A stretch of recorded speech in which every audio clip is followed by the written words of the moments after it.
107 Facts about Invincible. There's no shortage of awesome and interesting things to talk about when it comes to Invincible. Amazon's hit show that turned a conventional-looking superhero cartoon completely on its head pretty much from the get-go. So today we're going to take a deep dive into that. I'm Adrian, and these are 107 facts you should know about.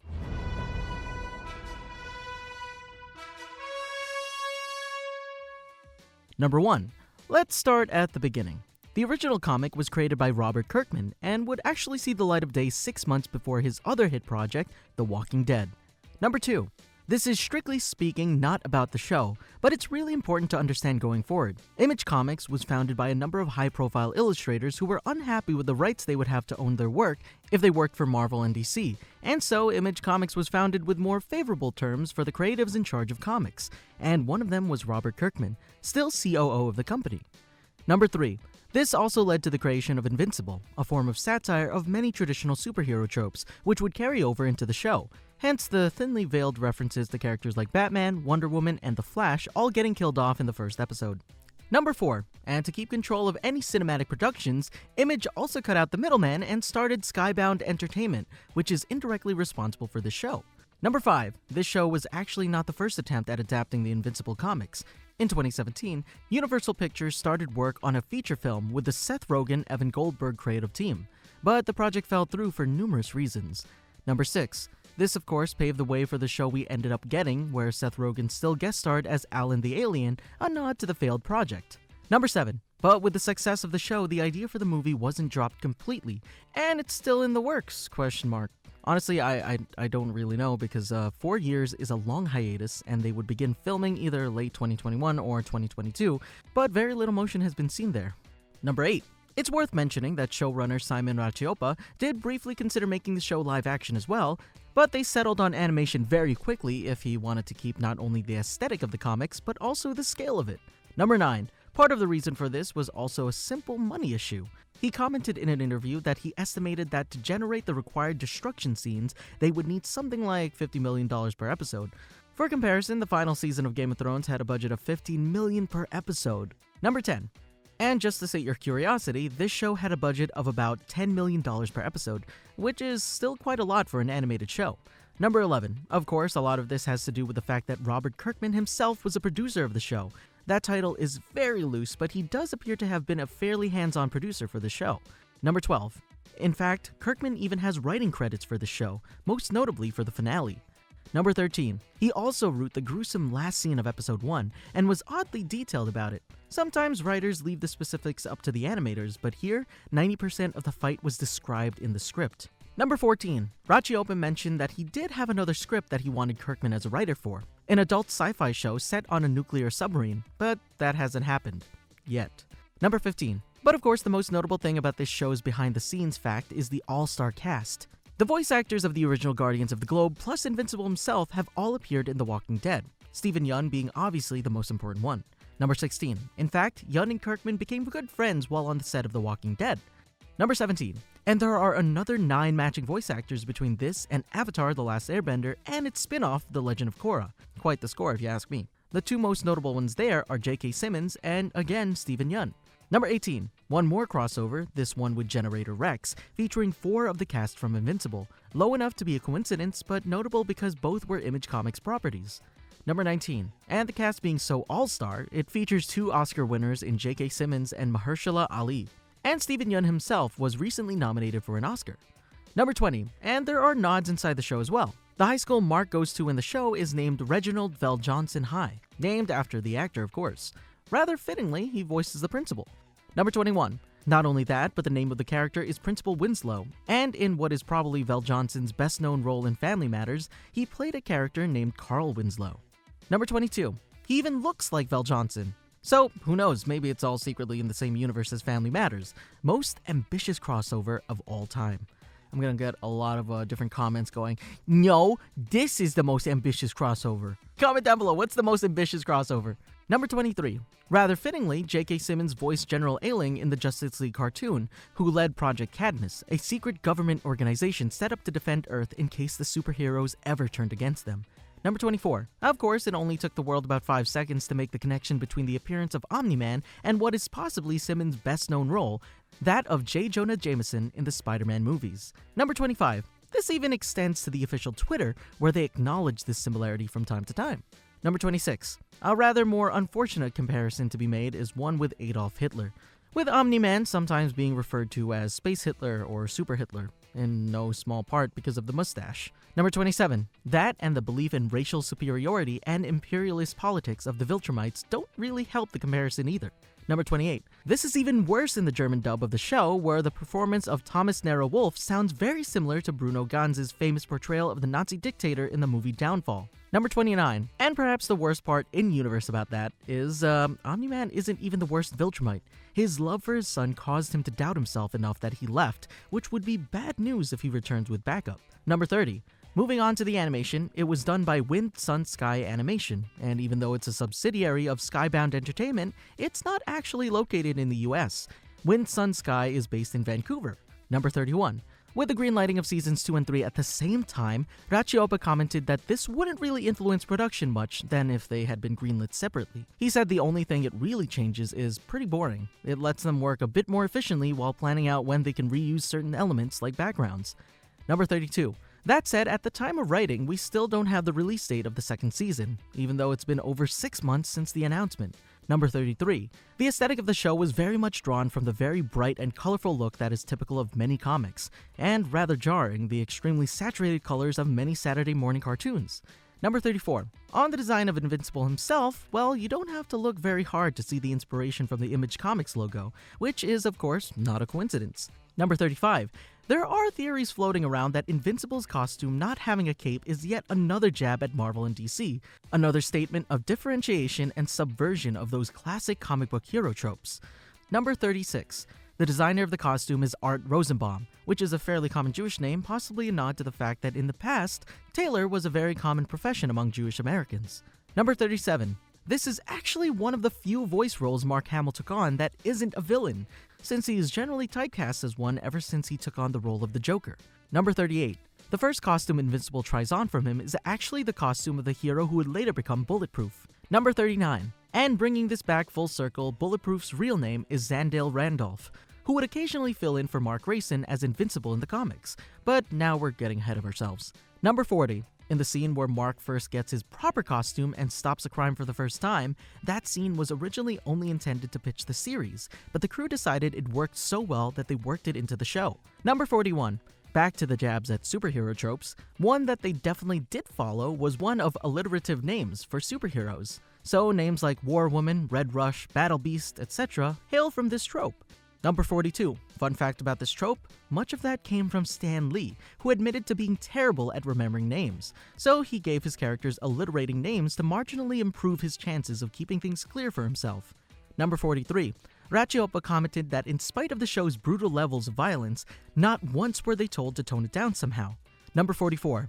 The episode titles are not all spoken out loud in the episodes they come with, however, all of them are instead referring to lines spoken in the comics. Number 45. The fact that the show cuts to the title card only whenever someone says the word Invincible was an idea from Robert Kirkman. Number 46. However, the showrunners had some difficulty implementing it, as they didn't want it to seem forced, hence why in episode 5 the title card only shows up around the 15-minute mark.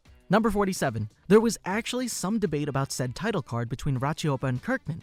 They agreed that it had to either be memorable or short, and so they settled on short as to not waste too many resources that could be spent on the show otherwise. Number 48.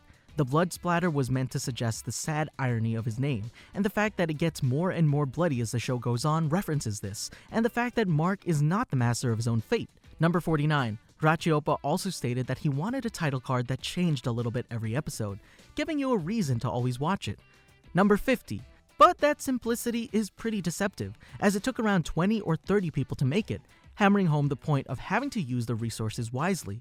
Number 51. The soundtrack was composed by John Paisano, who wasn't new to the comic book genre. He previously did the scores for Daredevil and the Defenders, as well as Superman and Batman: Apocalypse. Number 52. He wouldn't even limit himself to movies and TV, as he also did the score for Marvel's Spider-Man, the video game, and its follow-up, Miles Morales. He even won a BAFTA Game Award for that last one.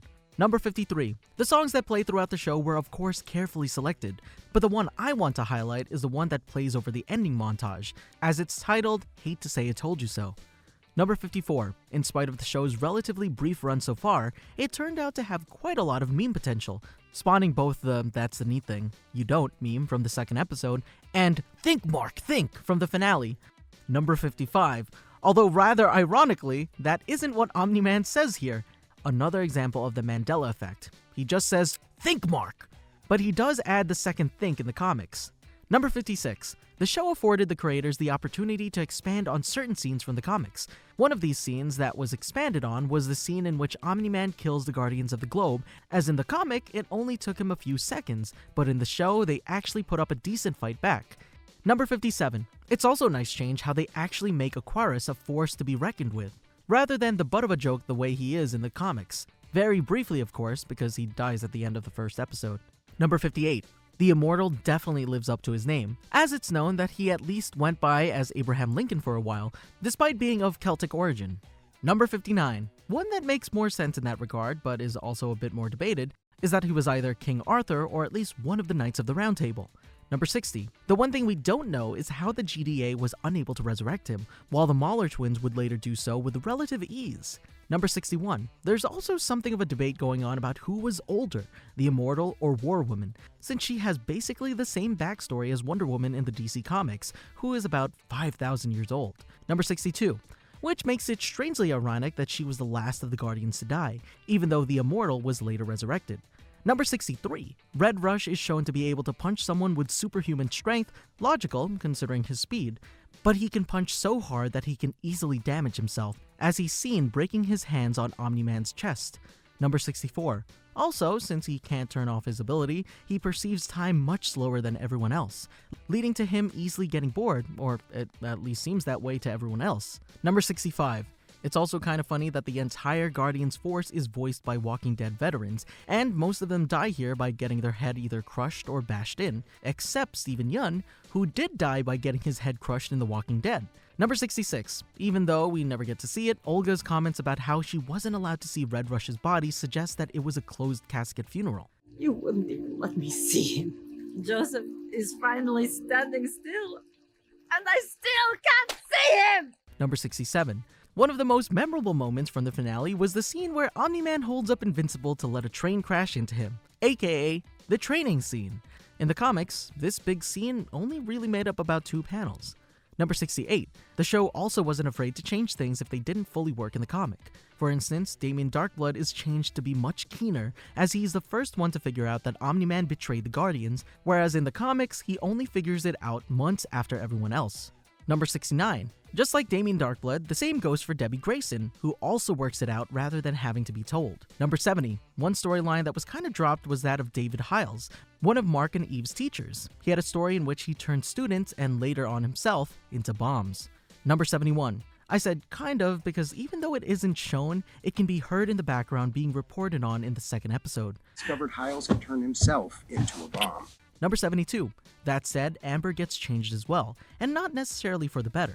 In the comics, she's not smart enough to figure out Mark's secret identity, but when she does in the show, it comes at the expense of her likability. Number 73. But it is a nice touch how he's shown hiding his lotion and tissues when she first comes by, and after they break up in episode 6, let's just say that the lotion and tissues find their way back on his desk in episode 7. Number 74. There is a theory that when Cecil appears in the Graysons' home in the dark, he did so to test Omni-Man's claim that he couldn't see the attacker of the Guardians because the lights were cut. Number 75. Invincible must have beaten up D.A. Sinclair pretty bad in episode 6 because he's still pretty seriously injured in episode 8. Number 76. This brings me to one of the most enigmatic characters of the show. Even though he openly despises the work Sinclair does, he also recognizes its potential, hinting at the ends justify the means mentality. Number 77. But even though he presents a cold and calculating facade to the world, he's capable of genuine compassion, even if he only does display it rarely. Number 78. This also gives us some kind of indication for how long Omni-Man was actually gone by the time the credits rolled on the finale, as he was fully healed during that montage, which must have been at least a few weeks later. Number 79. In the first episode, we see Mark reading a comic, his favorite, according to himself, of Seance Dog, a nod to the Image character, Science Dog. Number 80. Why the change in name? Probably licensing rights again, given the circumstances surrounding Image's founding. Number 81. Mark is also spotted wearing a shirt saying Canada on it. strange for an American boy. Two possible explanations. Either it's a nod to Wind Sunsky, the animation studio, or to the place of birth of Sandra Oh, who voiced Mark's mother, Debbie Grayson. Number 82. Shown briefly in the third episode is Duplicate's brother, Multipol, although he's not faring quite so well for himself as he's in prison. And yes, he has the same powers. Number 83. When Debbie finds Damien Darkblood's notebook in their closet, it looks like the Necronomicon Ex Mortis from Evil Dead. Number 84. In another blink and you miss it moment, the villain the Immortal is seen fighting in the first episode, Biplane, can be seen floating in space when Invincible is tagging along on the back of a shuttle to Mars in episode 4. Number 85. The dragon that shows up at Nolan and Debbie's vacation in Rome is more significant than it might first appear, as he looks remarkably similar to Mr. Liu from the comics, a shape-shifting villain. Number 86. Mr. Liu would later join the supervillain group known as the Order, which we see the beginning of in the ending montage of the final episode of the season. Number 87. When the Immortal tries to crush Omni-Man's eyes, he doesn't do much damage, but it does leave his eyes bloodshot for the rest of the episode. Number 88. The way Mark and Nolan throw a baseball at each other around the world wouldn't work. While traveling the 25,000-ish miles in about 20 seconds isn't impossible according to the laws of physics, that ball would reach escape velocity of the Earth's gravity and be off into space. That and the ball would burn up through friction with the atmosphere. Number 89. Also, Mark hears it coming, while it should most definitely be traveling faster than the speed of sound, so he would only hear it after catching it. Number 90. The heating thing would probably also apply to the garbage bag Mark throws, which ends up landing in England on top of a father-stepson duo. But of course, that would get in the way of a good joke. Number 91. The strange thing is, even though one of the two also showed up in the first episode, neither of them have any narrative significance. At least, not yet, that could always change, but it's still weird that they get so much screen time, relationship building, and even a backstory. Number 92. One thing the show does get right is when one of the goons shoots Titan at point blank. The bullet ricochets and injures him. This would actually happen, and it's why shooting ranges always tell you to angle your steel targets. Number 93. Moving on, the design of Adam Eve looks way too similar to that of Mary Jane Watson from the original Spider-Man comics for that to be a coincidence.